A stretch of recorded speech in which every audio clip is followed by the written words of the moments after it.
The Florida Republican Congressman Matt Gaetz. Any day now, his associate Joel Greenberg could strike a plea deal in the investigation surrounding both men. Greenberg has until next Friday to come to a deal, and if he does, he could cooperate with federal investigators. Now, it comes as the Daily Beast reports, quote, a confession letter written by Joel Greenberg in the final months of the Trump presidency claims that he and close associate Gaetz paid for sex with multiple women, as well as a girl who was 17 at the time. Gaetz responded to the letter with a vehement denial that he's done anything wrong. And NBC News has neither seen or obtained the letter to verify the report's contents. Joining us now is Kristen Gibbons-Fedden, a civil rights attorney who focuses on sex crimes. She's also an MSNBC legal analyst and a former prosecutor, most notably in the successful conviction of Bill Cosby. It's great to have you with us. So, Kristen, Greenberg's lawyers have said that he intends to strike a plea deal. How worried should Gaetz be if, in fact, Greenberg cooperates with prosecutors?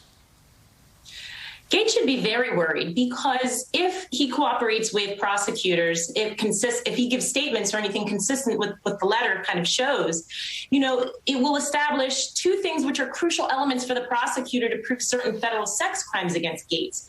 First, that he gave money or something of value in exchange for sex. And second, that sexual contact was with a minor. But again, this wouldn't necessarily get the prosecutors over the finish line, right? Because they would still need to establish that this crime relates in some way to interstate commerce, which is a necessary precondition for federal involvement.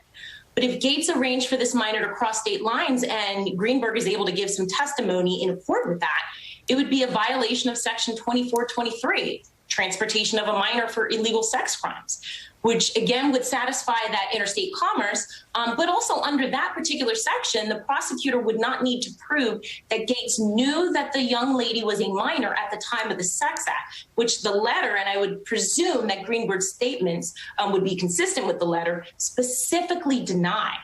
And I think that's really important, because if they do prosecute Gaetz under the 1591 of the child sex trafficking criminal statute, which is what Greenberg is facing, the prosecutor will need to prove that Gaetz had some level of knowledge at the time of the sex act that that young lady was a minor. And that's something that the prosecutors, I think, may have some concerns with if Greenberg cannot provide that testimony for them.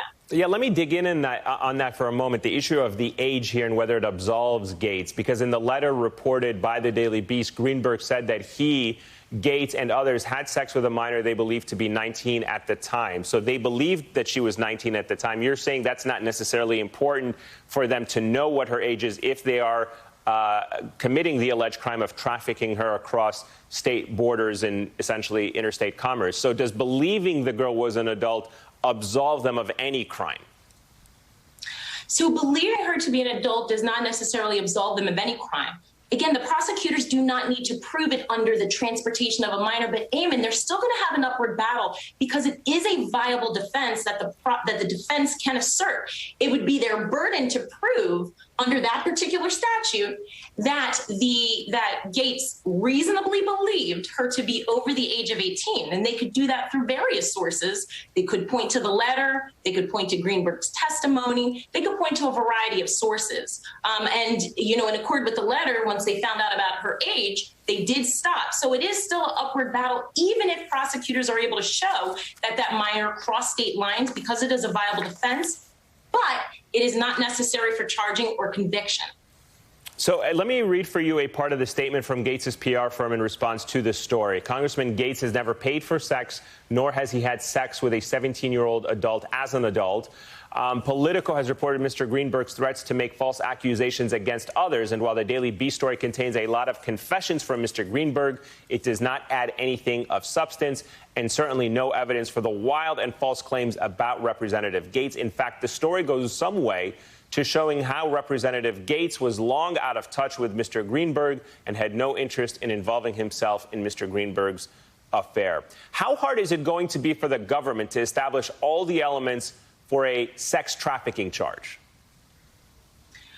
Again, with that letter and Greenberg's testimony, and keep in mind, Eamon, we don't know the extent of his cooperation with the federal prosecutors. His attorney does, and his attorney has specifically said, hey, Matt Gaetz, you got a lot to be worried about. So taking that into account, as well as the letter, I think the prosecutors, they're still going to have an issue, again, proving the age if they need to go under the same federal statute that Greenberg is indicted under. But if they can prove the crossing of state lines, and also keep in mind, they recently took, not recently, but they also have his phone. They have a lot of the Venmo payments. There also could be some indication on those Venmo payments of what was paid for. So I think the prosecutors have a little bit of a battle, but I think that they may be able to prove their burden. All ultimately. right. Thank you very much, Kristen Gibbons-Fedin. Appreciate your insights as always. Thank you for